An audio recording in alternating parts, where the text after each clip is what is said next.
No vídeo anterior, fomos provocados a pensar sobre várias questões. Afinal, elas são muito importantes para falarmos sobre algo extremamente relevante para você que está começando a estudar ou está aprimorando seus estudos sobre política pública. Do que eu estou falando? Eu estou falando do diagnóstico do problema social ou diagnóstico da demanda. Todas as perguntas que nós pensamos então no vídeo anterior foram provocações importantes para a gente entender a importância do diagnóstico do problema. Tá certo? O que nós temos que considerar?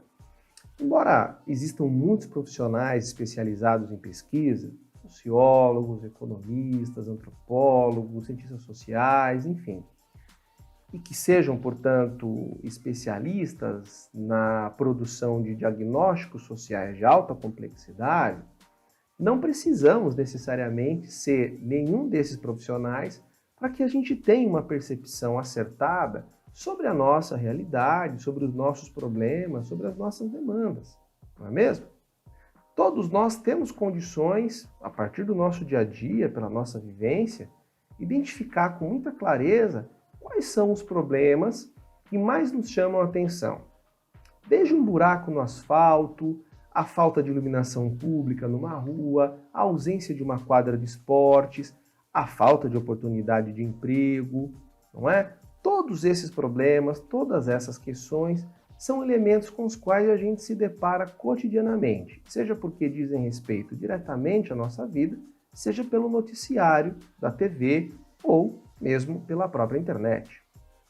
E aí é com esse olhar, portanto, atento, com esse olhar crítico, é que a gente vai criando condições para pensar na elaboração, na produção de um diagnóstico do problema.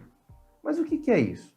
O diagnóstico do problema nada mais é que um levantamento, que uma pesquisa um pouco mais detalhada desses dados e informações que comprovam a existência do problema que a gente percebe.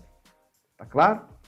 Então, posso dizer também que o diagnóstico trata-se de uma análise a partir da qual a gente pode compreender a origem, a dimensão, portanto o tamanho e as consequências daquele problema que está aí presente no nosso dia a dia.